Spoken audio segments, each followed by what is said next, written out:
Bonjour à vous, c'est Josué et le thème du message d'aujourd'hui c'est faire agir Dieu dans votre vie. Vous savez, en tant que chrétien, Dieu veut agir dans votre vie, mais il y a certaines choses que vous devez appliquer. Il ne suffit pas d'aller à l'église pour que Dieu agisse dans votre vie. Et je vais vous révéler ce qui fait en sorte que Dieu puisse opérer, c'est-à-dire transformer votre vie.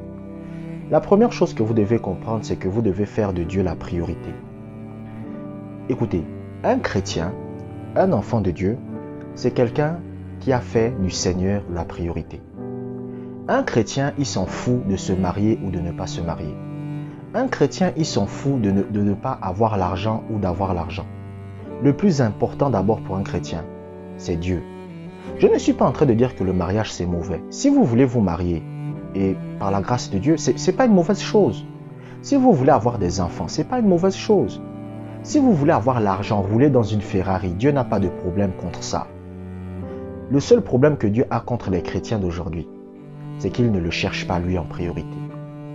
La plupart des gens, écoutez, lorsqu'ils vont à l'église, c'est d'abord pour leurs besoins personnels. C'est-à-dire qu'ils s'en foutent des besoins de Dieu. Ils s'en foutent de ce dont Dieu a besoin, de ce que Dieu veut. Mais ce qui les intéresse, c'est d'abord eux-mêmes. Je me rappelle d'une sœur chrétienne, elle était venue à l'église, elle cherchait le travail, c'était à l'époque. Et il y avait un papa à l'époque que je connais, un homme de Dieu, il avait prié pour elle. Elle a trouvé le travail.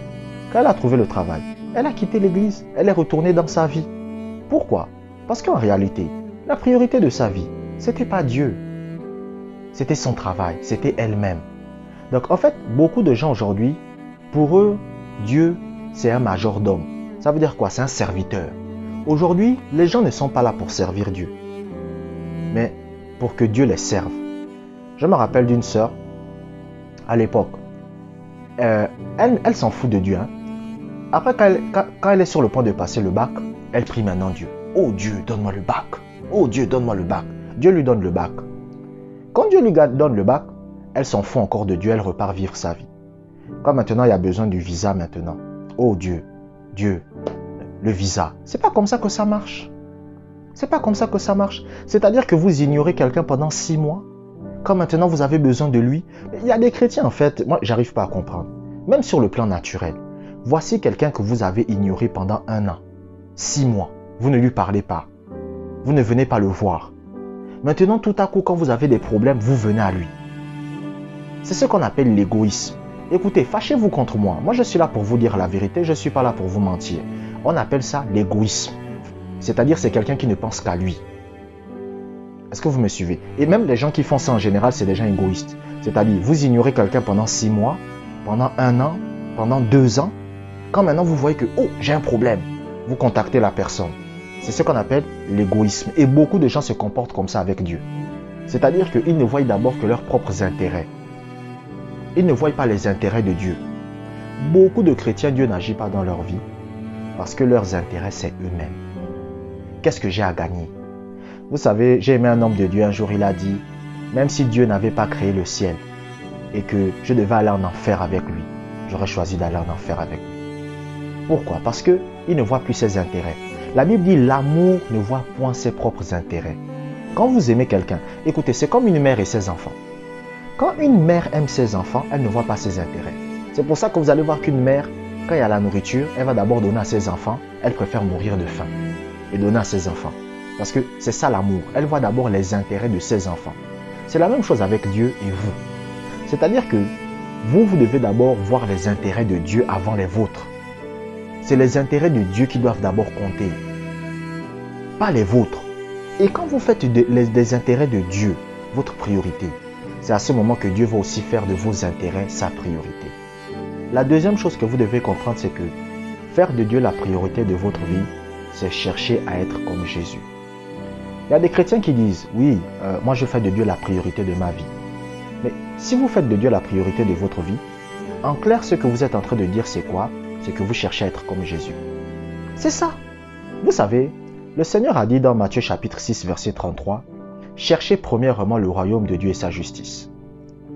Et un jour, Jésus sera devant les pharisiens et les scribes. Et il va dire aux pharisiens, le royaume de Dieu est devant vous. Mais les pharisiens n'avaient pas compris que le royaume de Dieu, c'est Jésus lui-même. Est-ce que vous me suivez? Pourquoi? Parce que vous devez chercher à être comme Jésus. Vous devez chercher à ressembler à Jésus. C'est pour ça que l'apôtre Paul a dit que je fais une course. Pourquoi? Pour chercher à être comme Jésus-Christ. C'est ça le but. Écoutez, si en tant que chrétien, votre but, ce n'est pas d'être comme Jésus, cela signifie que Dieu n'est pas la priorité de votre vie. Moi, je suis là pour vous dire la vérité. Je ne suis pas là pour vous mentir. Il y a des gens, vous savez, aujourd'hui, les chrétiens d'aujourd'hui n'aiment pas quand on leur dise la vérité. Ils aiment quand on les mente, quand on leur dit que oui, tout va mal, mais on dit tout va bien. Non, non, non, non. Un chrétien, la priorité de sa vie, c'est de chercher à être comme Jésus-Christ. C'est pour ça que l'apôtre Paul a dit, soyez mes imitateurs comme je le suis moi-même de Christ. Donc ça veut dire quoi? Que je cherche à être comme Christ. Si vous êtes une femme chrétienne, écoutez, même dans votre accoutrement, vous devez vous poser cette question. Si Jésus était à ma place, est-ce qu'il s'habillerait de la façon dont je m'habille? C'est-à-dire le décolleté, on voit les seins, les cuisses dehors. Est-ce que si Jésus était à ma place, est-ce que si Jésus disait qu'il vient me voir? Parce qu'il y a des gens qui disent, oh Jésus ne regarde pas, non, il regarde au cœur, il ne regarde pas aux vêtements. Je vous pose une question. Si Jésus dit qu'il va venir vous voir, est-ce que vous allez mettre le décolleté, les cuisses dehors? Vous allez faire ça? Non, vous allez vous mettre bien. C'est ça. Donc, vous devez chercher à être comme Jésus. Vous devez chercher à marcher comme Jésus, à parler comme Jésus, à agir comme Jésus, à faire les choses comme Jésus. Est-ce que Jésus irait en boîte de nuit danser sur la musique de Koffi Olomide? Moi, je vous pose cette question. C'est-à-dire, si Jésus était à votre place, est-ce qu'il irait en boîte de nuit et il danse sur la musique de Koffi Olomide? Il ferait ça? Non. Donc, vous ne devriez pas le faire. Vous ne devriez pas le faire. Si vous voulez que Dieu agisse dans votre vie, vous devez faire de Dieu la priorité de votre vie. Et comment vous faites de Dieu la priorité de votre vie? C'est en cherchant à être comme Jésus-Christ. C'est en cherchant à ressembler à Jésus-Christ. C'est en cherchant à imiter Jésus-Christ. Parce que beaucoup de chrétiens aujourd'hui se sont éloignés de la route. Les gens pensent aujourd'hui que la vie chrétienne, c'est avoir beaucoup d'argent. Dieu n'est pas contre l'argent. Dieu n'est pas contre le fait que vous rouliez dans une Ferrari, que vous vous mariez. Mais si vous ne cherchez pas à être comme Jésus-Christ, ça sert à quoi? La Bible dit, à quoi sert-il à un homme de gagner le monde s'il perd son âme? C'est-à-dire, quelqu'un, il ne cherche pas à être comme Jésus. Il ne cherche pas à ressembler à Jésus. Il ne cherche pas à imiter Jésus. Mais ce qu'il veut, c'est seulement le travail, c'est le mariage, c'est l'argent, juste pour montrer aux gens qu'il a réussi. Mais Jésus dit, ça sert à quoi de gagner tout ça? Ça sert à rien. Donc, si vous voulez que Dieu agisse dans votre vie, à partir d'aujourd'hui, cherchez à ressembler à Jésus. Cherchez à être comme Jésus. Cherchez à vivre comme Jésus.